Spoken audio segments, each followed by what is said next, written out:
In the post-war years, a bunch of British musicians looked to New Orleans for a taste of freedom, and a generation caught on. It was a journey of revelation. Unbelievable. And desperation. That band shouldn't have been broken up. Of musical highs and lows.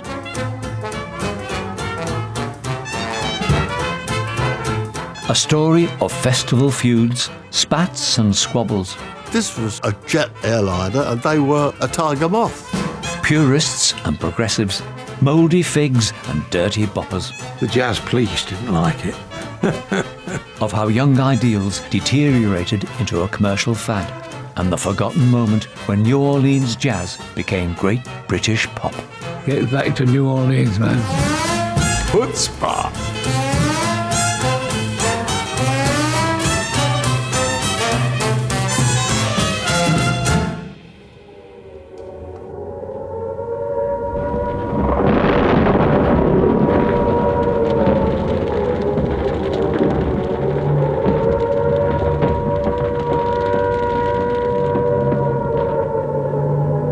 Britain, during the Second World War, a time of great uncertainty. For a young generation, the music of the day offered little hope. You've got music while you work, which was just all the current sort of popular records of the time, which was probably dance bands, I suppose, playing whatever new songs there were. There were the great American swing bands, and you got dance bands basing their styles on that sound for dancers, but it had no character whatsoever. It was a sterile sort of music in terms of jazz. I suppose it was just so predictable.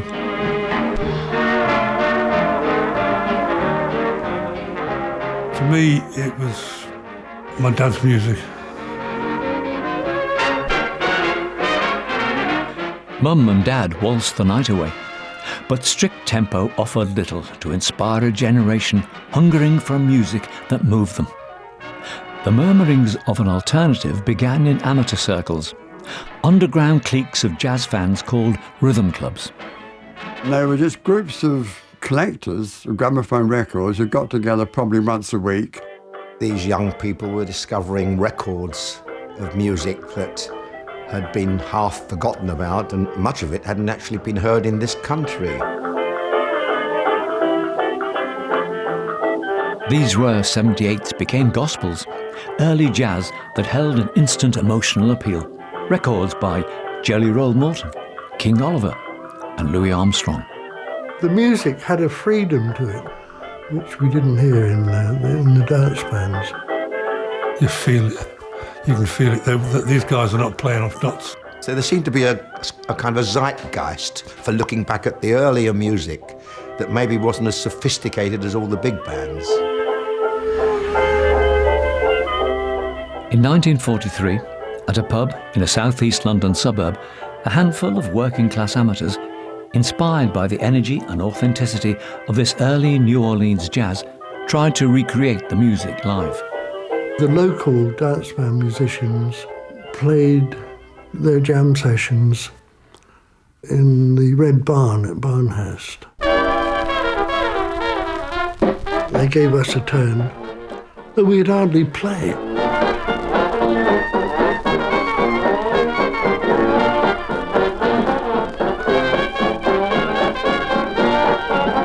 The audience, they went wild.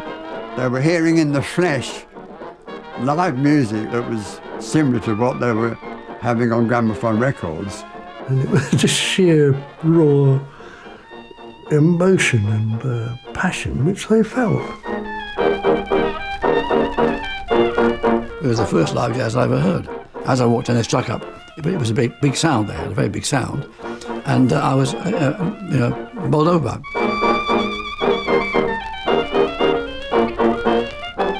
After a few months, it was really packed. That was pretty exciting. It was very exciting, in fact, to be hardly starting to play, packing in people.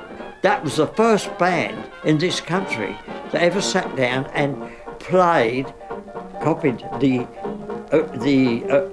innovators, the Olivers and the Armstrongs in the early 20s. Listen to their music, nobody else was doing it. These ordinary young men, cartoonist, shopkeeper, librarian and factory worker, started a revival of New Orleans jazz in Britain. In May 1945, as the war ended, the George Webb Dixielanders made their first recordings.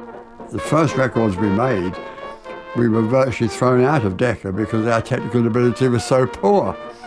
And the review of the first records, when they eventually came out, we were condemned for being rough.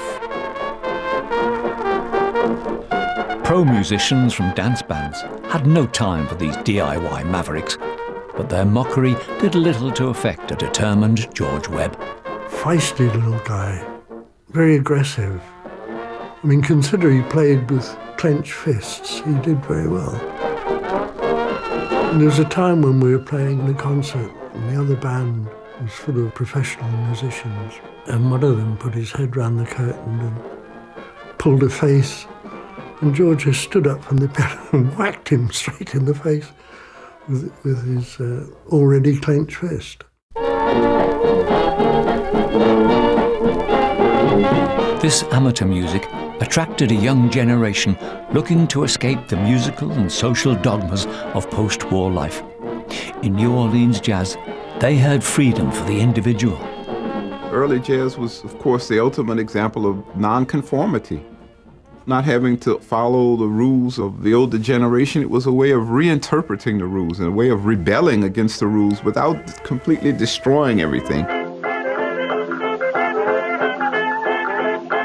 The 1920s recordings of King Oliver's Creole Jazz Band were a key source for the Dixielanders.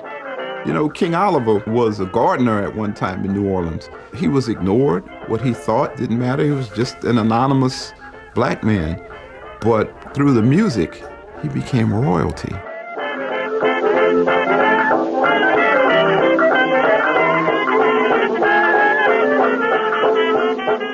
King Oliver made his first recordings in Chicago, featuring a young protege who was set to change music forever.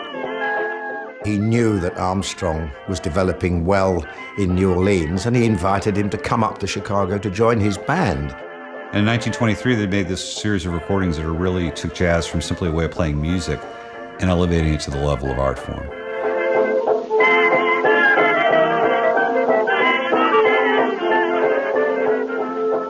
It wasn't long before Louis Armstrong broke free with a group under his own name. In 1925, he made the first recordings with his Hot Five. In Louis Armstrong, you had someone that was becoming a genius, someone that was taking this improvised music out of the ensemble and developing it as a solo art.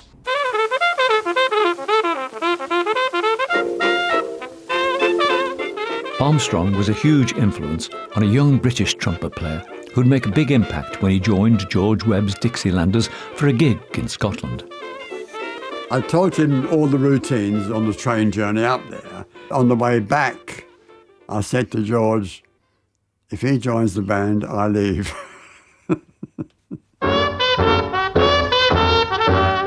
He was too good.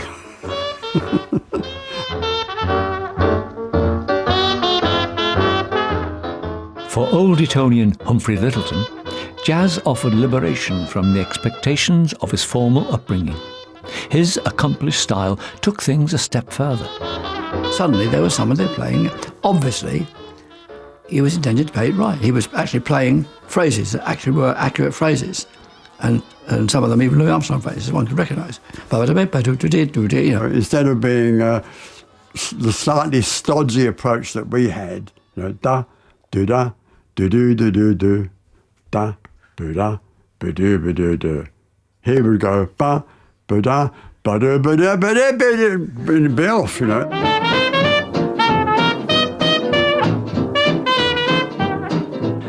The Dixielanders split. Humph formed his own band, eventually hosting regular club nights at 100 Oxford Street. A frustrated generation finally found release in this good time music. Art school and university students were the first to catch on, and a revivalist scene began to emerge.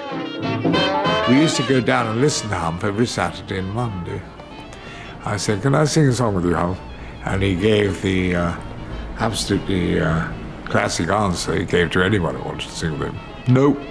And so I noticed he always closed his eyes during his solos. So I crept up to the stage and stood by while he played a chorus of Dr. Jazz. And then when he reached the last phrase, I jumped up on the stage, grabbed the mic and sang it. Chutzpah! A long-standing union ban prevented American musicians from playing in Britain. But in 1949, New Orleans legend Sidney Bechet was due to appear in France. For Littleton, it was too good an opportunity to miss. We were playing at the Winter Garden Theatre, and we worked out a way of smuggling Bechet over from Paris, putting him in the audience, and then inviting him onto the stage. He was black. He was from New Orleans. He had played with Louis Armstrong in the early days. The spotlight went onto the box, and it was Bechet raving at the crowd. I thought, wow.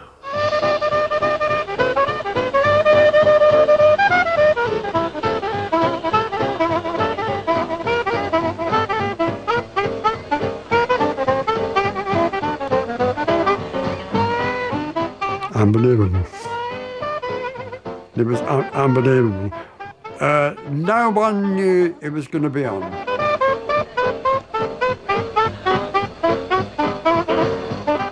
We had no information, and you can imagine that when Sidney Bechet stood up and started playing, a magic moment, absolutely magic.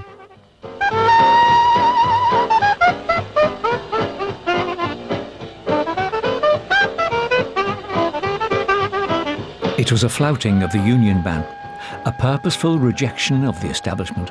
Organisers were fined heavily, but Bechet's appearance was a seal of approval.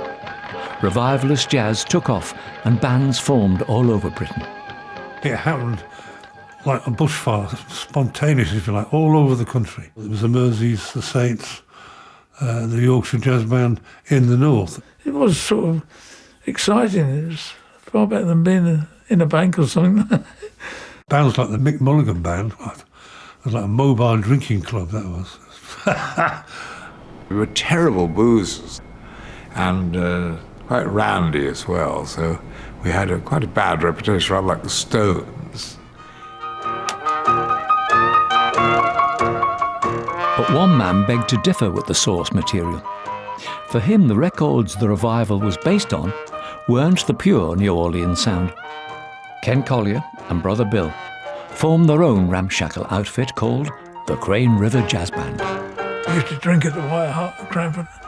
And the punters in the pub, they were standing at the door listening to the band, rehearsing.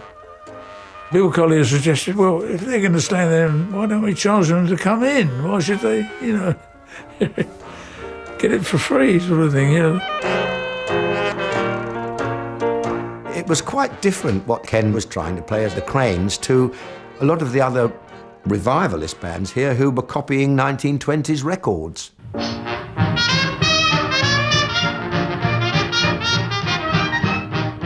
Collier based his music on old-time musicians who stayed in New Orleans and didn't go to Chicago in the 20s.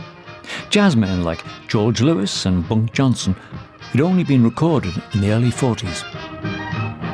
Back in New Orleans, Bill Russell found Bunk Johnson, who'd certainly preceded Louis and was claimed to have taught him, and fitted him up with some spare teeth and dragged him off his tractor and got him playing again.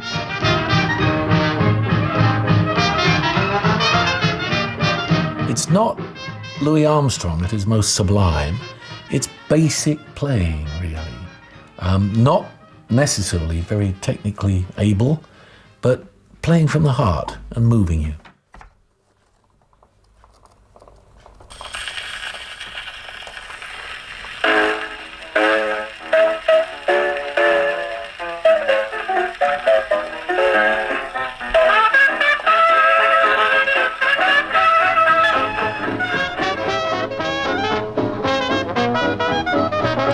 Ken thought it was the most perfect example of jazz music, a kind of ensemble music where everyone played together and there were no real soloists, and there was this kind of thing going on in the band that was almost telepathic.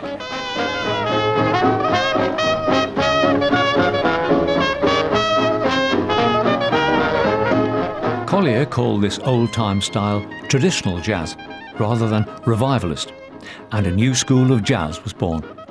A high point for the Cranes was a rather royal affair. 1951 saw the Festival of Britain, where all the post-war blues was supposed to be cast off, and they had a fantastic site on the South Bank. This is the festival. Something Britain devised halfway through this century as a milestone between past and future to enrich and enliven the present. They arranged a jazz concert, and they had people like the Littleton Band, the Freddie Randall Band, the Joe Daniels Band, the Crane River, the Manchester Saints, and that was a changing point in music because it became accepted. A lady called Princess Elizabeth came along. I believe she's done quite well since, and she was in the audience, you see. So that was a bit of a prestige thing for jazzers.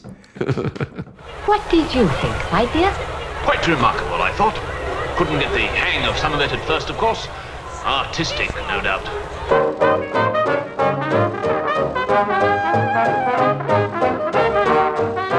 Even though it had royal approval, British jazz was growing in a greenhouse, and Collier hungered for the real thing. The Crane River Band split, and after 3 months with the Christie Brothers Stompers, he had a revelation. These men were still playing in New Orleans. They weren't all that old. And they must still be there and still playing. So the logical thing was to get there while they were still playing. And the only way I could think of doing this at the time was to rejoin the Merchant Navy and somehow or other find a boat that took me to New Orleans. They were looking for crew for this Empire Patriot, which was sailing out of Mobile, Alabama. And as soon as I heard Mobile, Alabama, that's near enough.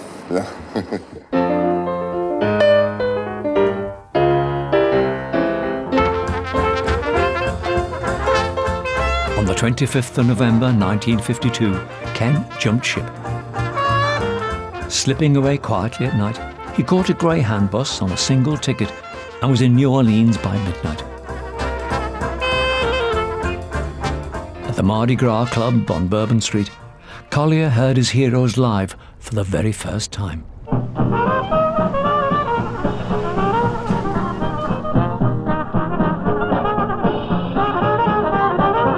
The Lewis Band were playing when I walked in. I sat down. Then I ordered a drink and I almost went into a trance. Marrero was about 5 feet away from me with Drag just behind him. They all play unpretentiously and so wonderfully.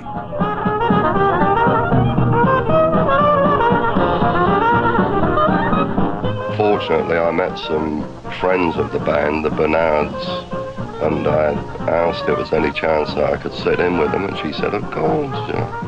It was Marrero, Slow Drag Pavaggio, Alton Pennell, Jim Robinson and George Lewis.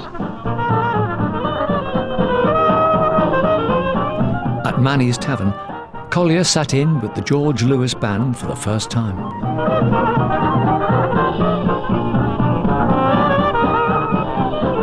It's a dream to play with them, man. No fighting, no carrying, just sit back, relaxed, blowing easy, and play the greatest horn of your life.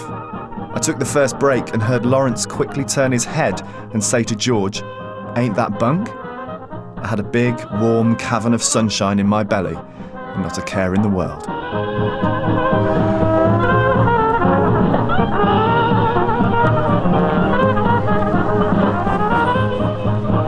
Ken's journey had led him to a musical paradise set in a social hell.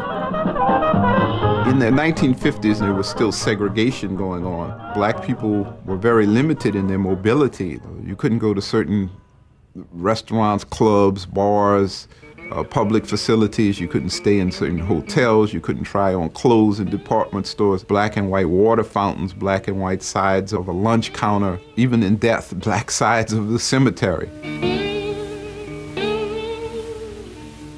legally, blacks and whites were not supposed to socialize together. So it was actually dangerous for Ken Collier to go into these bars where black musicians were playing. And then certainly the idea of pulling out an instrument and sitting in and just sitting right next to them and playing like equals, I mean, that was a very, very risky and dangerous thing.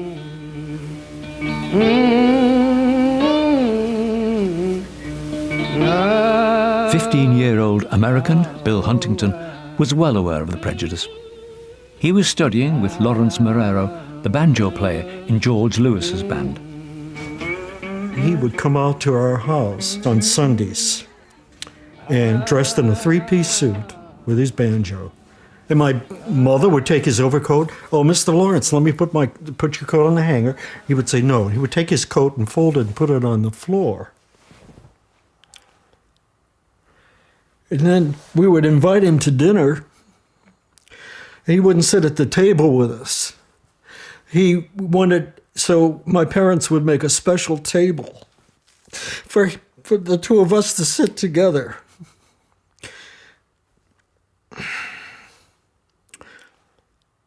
Huh?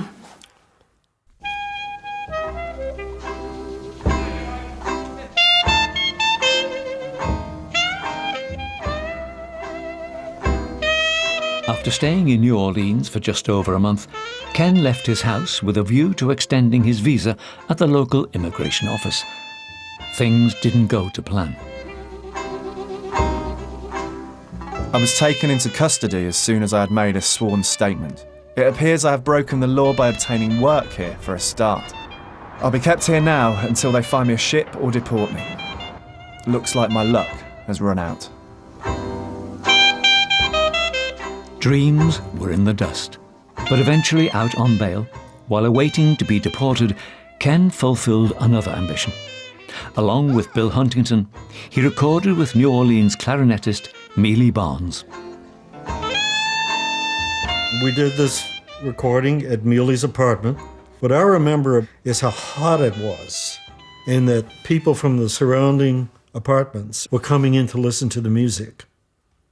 And that I felt like scared to death, but this is wonderful at the same time. Scared because I knew the implications of us all being together. And I remember that Albert Glennie was there. He passed out during the recording session. And they had to call an ambulance. And all the white people had to get out of the neighborhood immediately because they were where the police would come. And if they saw us all mixing together, there would be a big problem with that.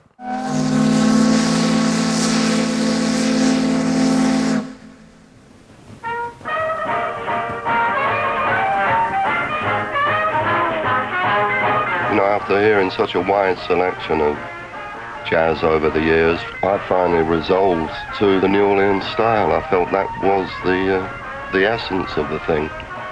I still think it is.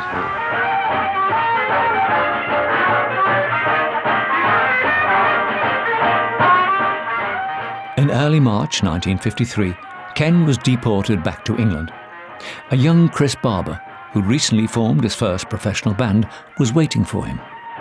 When you get deported, they send you first class. On the best liner in the world, it was.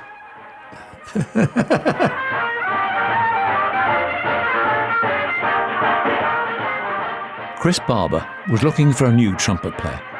Together with Monty Sunshine and the then Tony Donegan, they became Ken Collier's Jazzmen and made a groundbreaking record. New Orleans to London, 1953. I love to hear it because I enjoyed it so much. It was beautiful music to make. There's one tune on here, old tune called the Isle of Capri. But let's see if I can make it start in the right place. There, got it.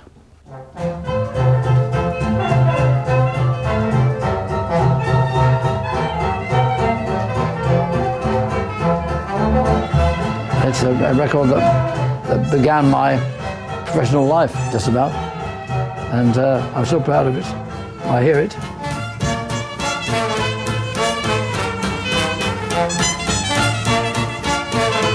What Ken Collier introduced with Chris Barber was the piano-less sound, which for us, that was something fresh and new.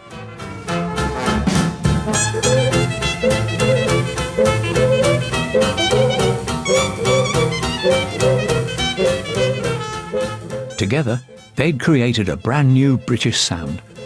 But Ken and Chris had opposite ideas. Chris was much more meticulous in his approach. Ken was more traditional. Don't rehearse too much, you know. Let them all hang out, sort of thing. In little over a year, tensions came to a head. Ken's brother Bill was managing the band.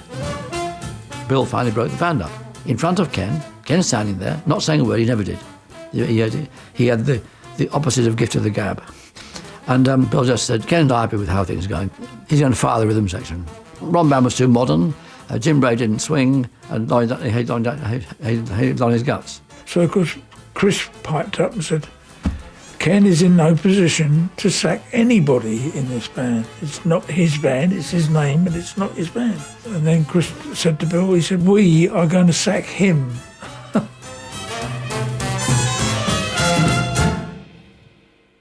They found a tape of that band from about a month before we broke up. I heard that back, I cried, because that band shouldn't have been broken up. I mean, to play with that band was perfect.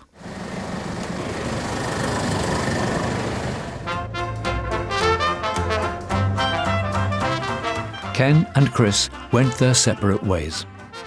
This new traditional jazz drew more young fans into the fold and was cutting across class divides. Around Soho, cellar clubs and late-night dives throbbed with young, sweaty jivers.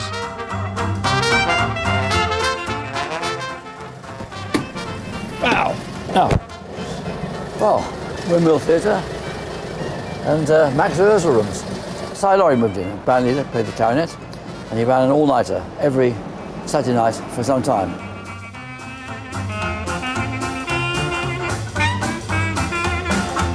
Can't see a number. The 44 was about over here somewhere. One of those there. Right now it's fresh meat and fish, children's frozen fluids, and that same premises 61 years ago when I played in it was a jazz club.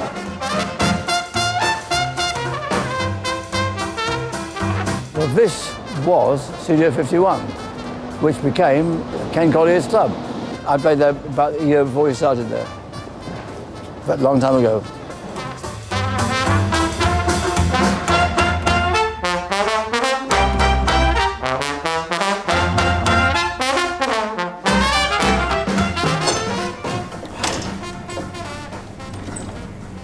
Well, the Bando Club. Hear me.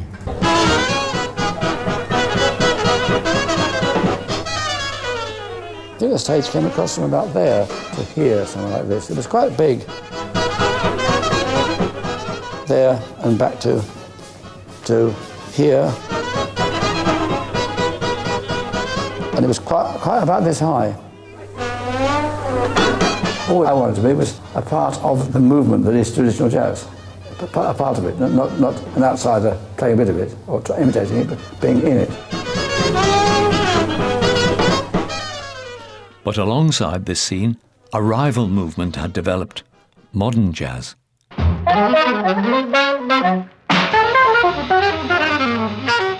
This was jazz from New York. It was harmonically extended, high speed, and heavily improvised. At that time, bebop was roaring. New York 52nd Street, Charlie Parker, Dizzy Gillespie's big band. The whole street was rocking. British musicians like Ronnie Scott and John Dankworth had been digging this contemporary jazz. It was the antithesis of the New Orleans sound. The Dixieland had a definite, sweet, deliberate, non-offensive line, as it were, and we were exploiting the and all those things to stop and make you think. The squabbles within the traditional jazz scene were nothing compared to the war between them and the British beboppers. It was called bebop because they went bap bump, Ba-doodle-did-da-doo-bop-bop. Roo-bop-lock-loo-ga-bop. That's Professor Bop. There's a cat in Harlem town, got a new craze going round. Oopie-dop-la, hit-ya-vop. Call Professor Bop. War's over. The world's going forward. We're heralding it with this great music, this pull towards something. Didn't quite know where it was going, but it wasn't going backwards. It was going forwards. Forward to what? To a rhythm section that doesn't swing? It didn't. It was modern, you know, modern, anything modern, we don't want that. Get back to New Orleans, man. We dressed in suits, a zoot suit with a replete, you know, a big chain, and you had to be cool, you know. Quite different to the sandals and hairy shirts of the traditionalists. This was a jet airliner, and they were a tiger moth.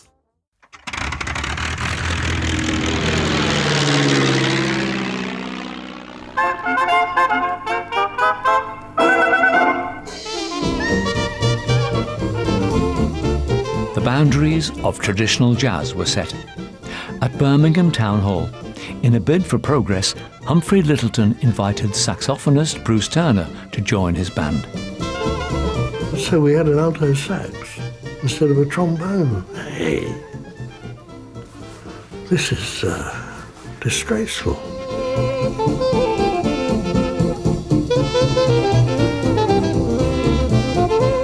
In the middle of the concert, Bruce Turner came in and played the saxophone. They stood up with a banner which said, "Go home, dirty bopper," which he'd never been.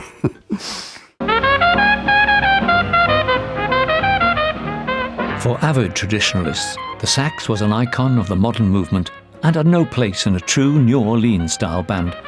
Humph had defected.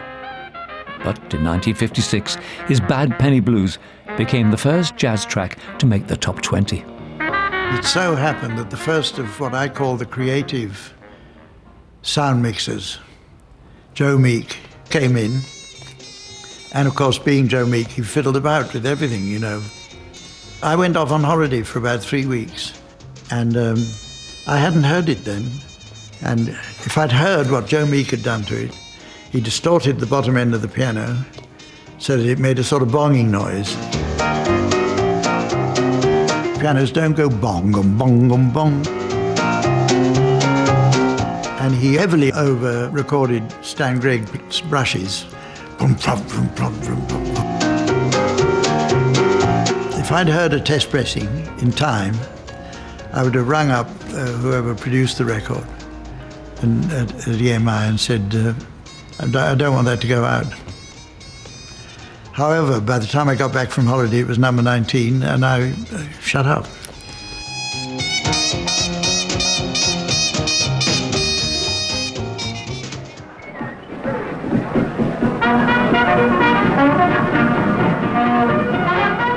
Meanwhile, Chris Barber was also kicking against the traditional jazz boundaries and had discovered a young Irish girl with a remarkable voice.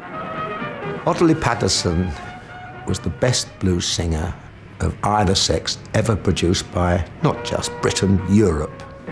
I'm feeling so downhearted, ain't ever felt so blue. I done spent all my money. This petite lady singing in that style, but in her own way, and she got inside it. And there's been no one like her.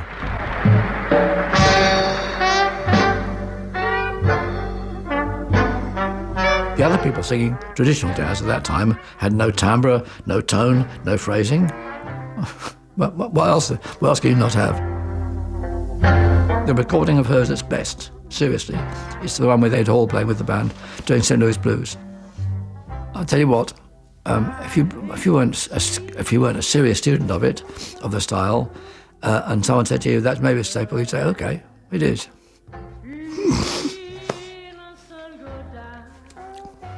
That's the absolute, perfection, playing, singing. That is really great. I hate to see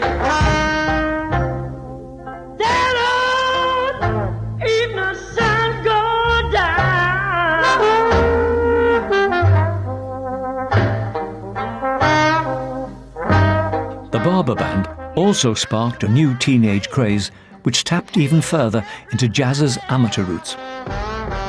In between sets, they thrashed out old American folk songs and called it skiffle. They put the skiffle group number into the show, which would be a couple of guitars usually. Chris would move on to the bass, which was his other instrument, and a washboard perhaps. And people were staying in during the interval rather than go out during the interval because of the skiffle group. It became popular in that way. For the skiffle numbers, Tony, now Lonnie Donegan, took centre stage. To all intents and purposes, Lonnie Donegan started the craze. He was fearless with an audience, which is a special quality. So I fooled you, I got big iron. Lonnie had showmanship and a personality that came across the footlights. Tell you where I'm going, boy.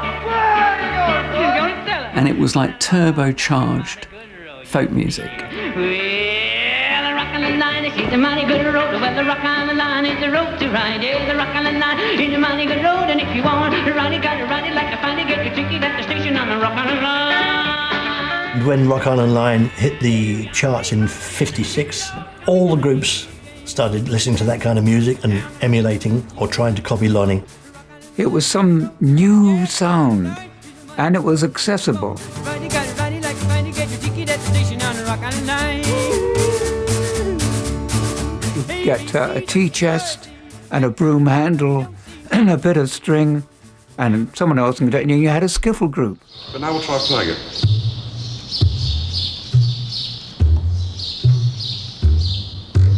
Skiffle broke free and became its own DIY 50s phenomenon. One instrument was free and ready-made. You could scrub it or beat it. Beryl Bryden used to play it across her chest.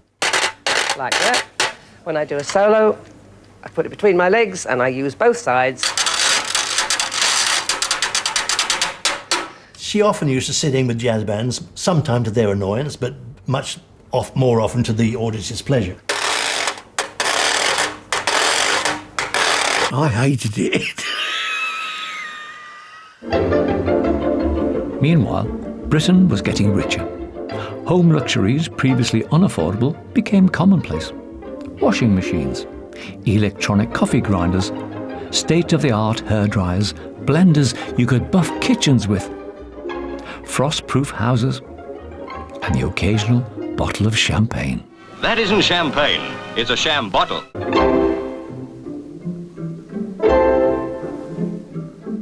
Along with this era of mass consumption came another new music. We're gonna rock around the clock tonight. But it's glad bright sun, join me home. We'll have some fun when the clock strikes one. I don't think too much of rock and roll. I think it's a bit samey.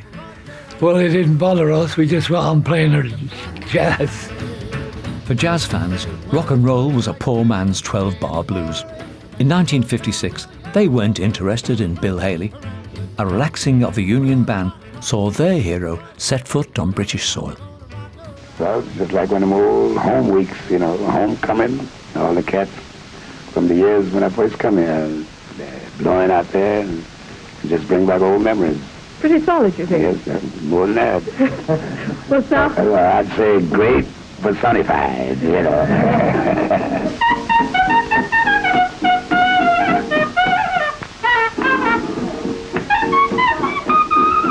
First time I met him, it was at a dinner in his honour.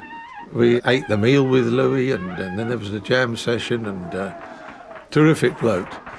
I took my courage in both hands and walked up to Louis and said, "Mr. Armstrong, is there any one tip you can give me about band leading?" And the great man thought for a few seconds and then said, "Yeah, Daddy, never do it for nothing."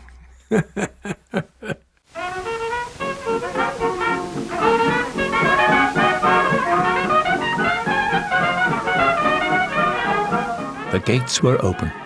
Many jazz and blues greats followed, and British jazz was endorsed by the gods.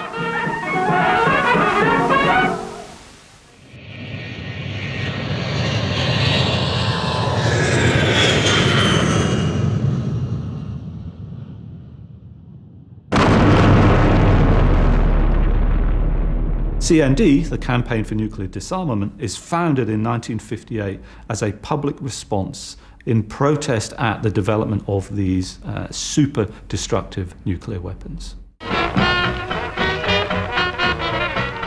When the CND started, jazz musicians in bulk followed that movement.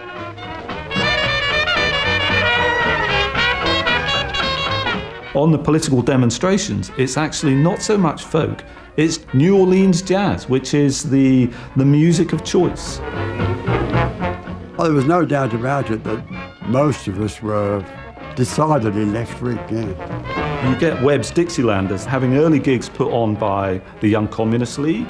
You get Ken Collier, the Crane River Band, 1951. They go off to East Berlin to play at communist rallies. So there's this real link of left-wing sympathies with what's seen as this new, grassroots, democratic, accessible, collectively oriented musical practice. The Aldermaston March was the perfect opportunity for Ken Collier's Omega Brass Band, inspired by the jazz funerals he'd witnessed in New Orleans.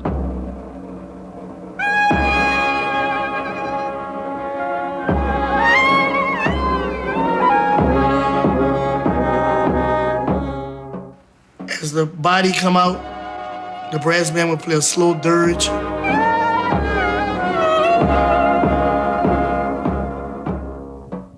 And right before they get to the graveyard, the band would split up on both sides of the street and let the hearse through.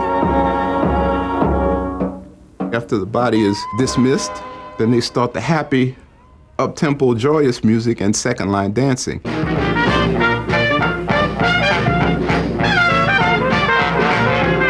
And the true spirit of what that was all about, the idea of sending someone off to a better place, to true freedom, that was a time for happiness and joy.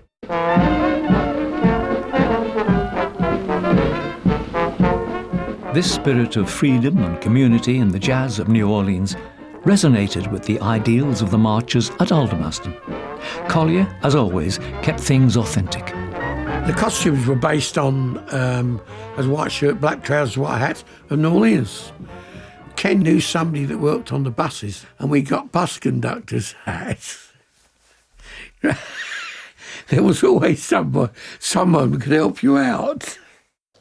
You want to know why we came here? Well, for the simple reason is we are lovers of good music, for one thing. And if this hell of a lot goes up, we're not likely to hear good music anymore.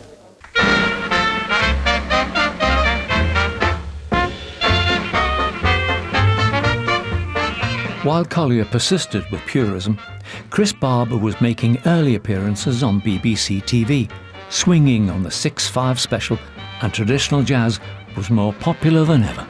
Jazz clubs had got bigger and bigger and bigger and were making more and more money. Because there were so many bands about, you could hear it anywhere you wanted, really, all over the country.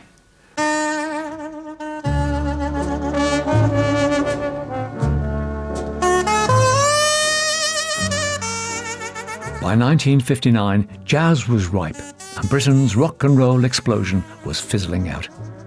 Clarinetist Monty Sunshine copied an old Sidney Bechet record and took the tune to Chris. Monty, play this tune. It was in A-flat minor. We found out Monty's record player played fast. Bechet played in G minor, but we had the hit.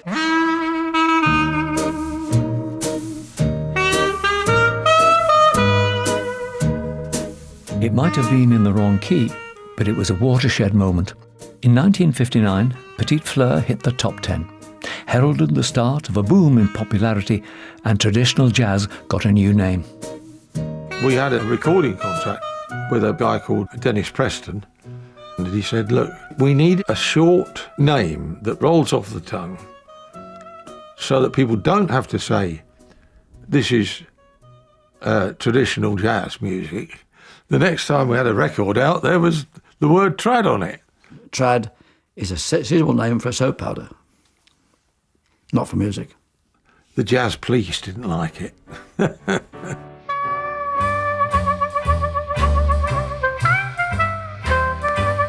If Terry Lightfoot gave trad its moniker, It was a West Country chum who gave it a trademark image. Ackerbilk. Sorry, Mr. Ackerbilk. Well, there's a bloke called Peter Leslie. He was a publicity guy. And he said, what about a bowler hat and waistcoat and spats? I drew the line at that. I said, I don't want any spats on.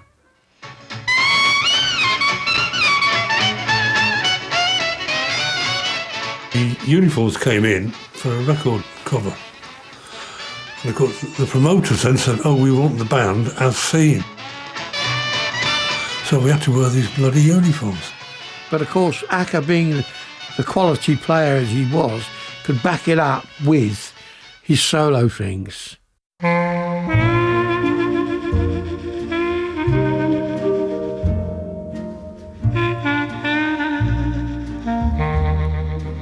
I was rotating called it Jenny after my daughter. She was born about that time, a bit earlier. And it went on a TV show, I think, didn't it?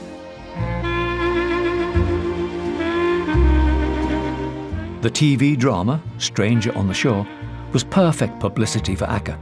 The theme tune was a #1 hit in both the UK and USA. As a solo piece, it's superb.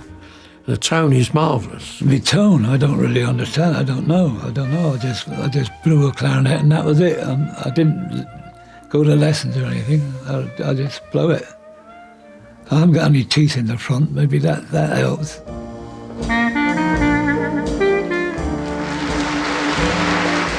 Acker and his huge success in popularity was the reason for so many bands adopting the idea of uniforms to attract attention and create work. Oh, some of the creations that they came up with. We were Mississippi Gamblers. There were lots of others. Dick Charles was City Gents. Bowler hats and waistcoats. Bobby Mickleborough had a band dressed as Confederates. I think the culmination of it for me was I actually saw a band on television called the Louis XIV Jazz Band. These son of bitches are all dressed up in French frock coats and playing. Oh, man. Trad jazz became pop. It was the sound to let your hair down to, and Acker's trademark bowler was a must-have accessory. Over 5 years, Bewley Jazz Festival swelled from hundreds to thousands of ravers. And in 1960, trad and modern fans clashed.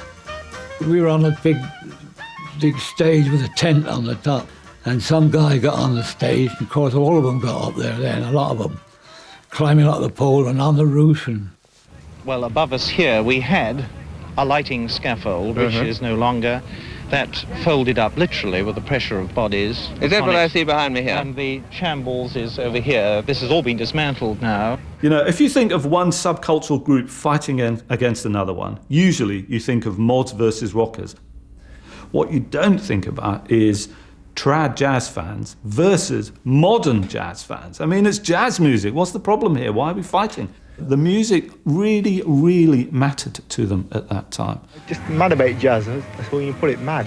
Would you say you're madder about jazz than you are about sex? Yeah, if it come to it, honestly, I would. I'd rather prefer jazz than sex.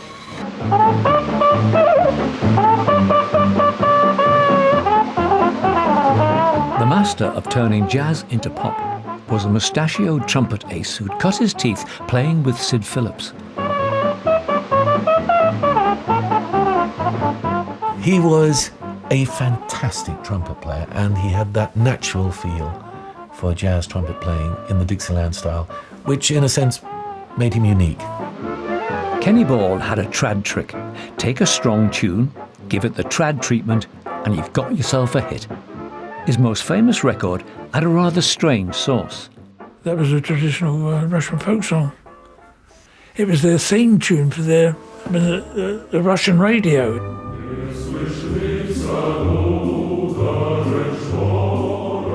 Bum, bum, bum, bum, bum, bum, bum, bum, bum. We were in Belarus. We played it there, and they didn't like the Russians. And we were told to cut it out of the programme. But we thought playing a Russian folk song, they'd love it, you know.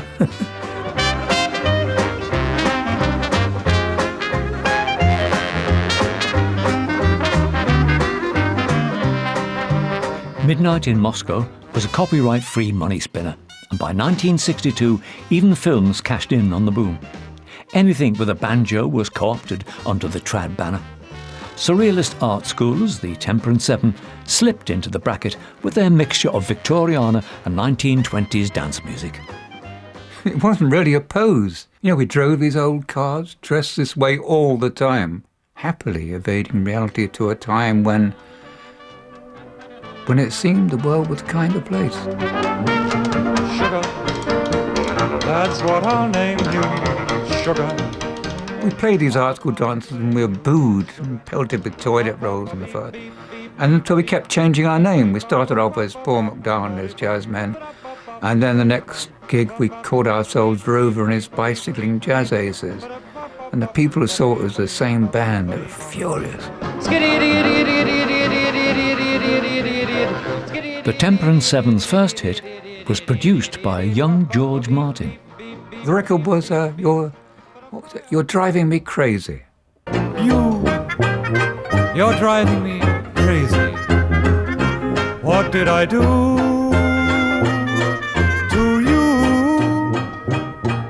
And I think not only to his surprise, but our surprise, certainly, it was a number one. Gave George Martin his first number one, long before the Beatles.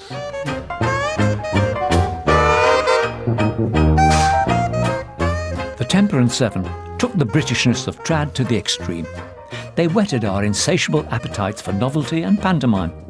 Denatured and kitsch, trad was a long way from the revivalist streams of New Orleans. The two forms of music I hate the most is rap and English trad. Oh, yeah. Unless you really copy New Orleans jazz from New Orleans, really copy it note for note, you're not going to get the same sound in it, especially being British. They're 6,000 miles away from the real McCoy, and the difference in it, you could tell an English band a mile off. I can't even today. Different beat. Over in the glory land, I hear that happy angel band. Over there in glory land. See, you're using 2 beats on that bass drum, not 4 beats. See, but them English band, they be I don't know what they be doing.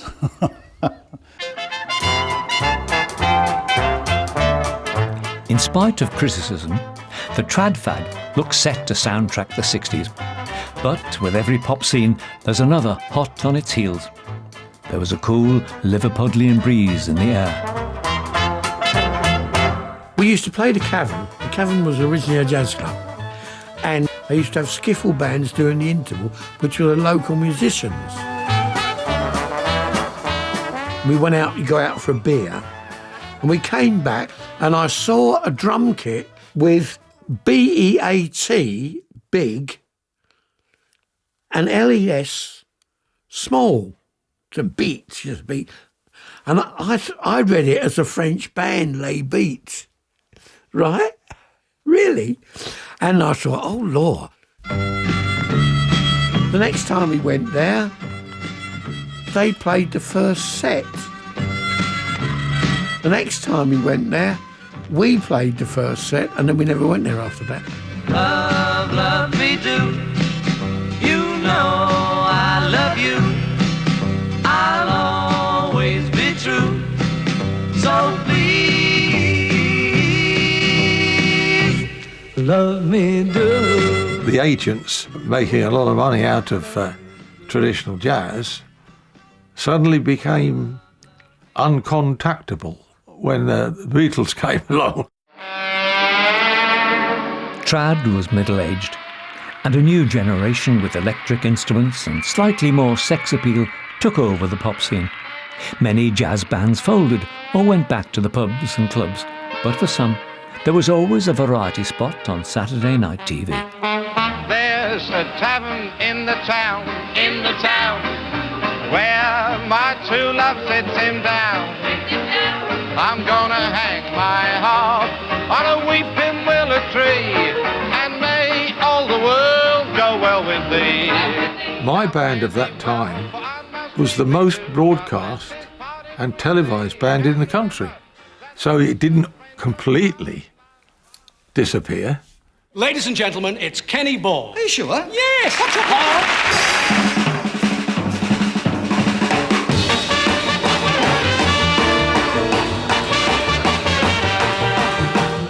He done 5 years with the Morecambe and Wise show, you know.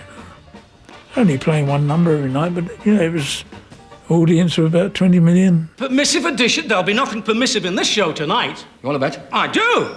You look over that, Kenny Ball. Go on.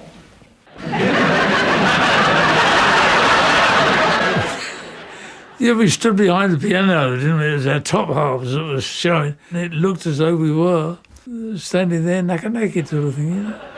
Horrifying, that, isn't it? Horrifying? Disgusting. Looks like a butcher's shop. Yeah.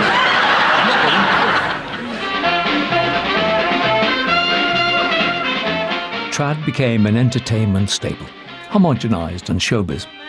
With Otterly, Chris Barber moved more towards R&B. For him, the commercial hijacking of jazz was Frankenstein's monster. It began to turn into a kind of a Chaz and Dave sort of jazz, you know.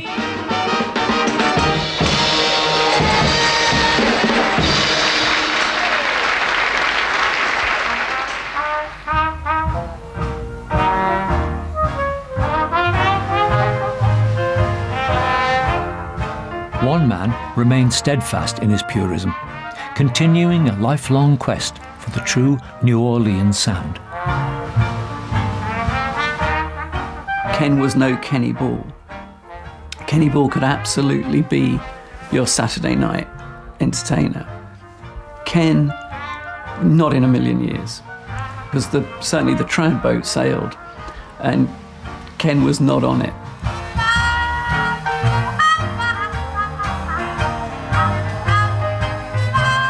Although one of the pioneers of British jazz, Ken Collier remained uncompromising to the end of his days in France, never receiving huge public acclaim.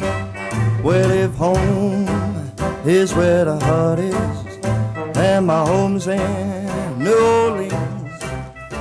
New Orleans jazz had a fleeting moment in the spotlight, but for those who brought it to Britain, it would be a lifelong obsession. It sort of went through the boom into the big commercial venues, and when that finished, it went back into the pubs and the clubs.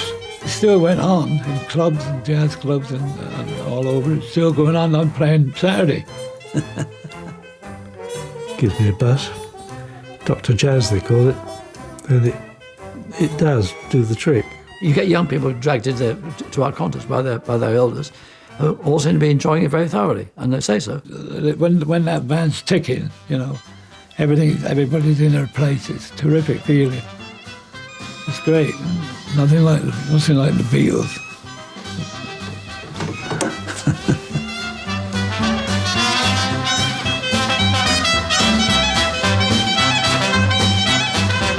Next, here on BBC4, Music Night continues with some heavenly harmonies from the Everly Brothers in a brand new profile.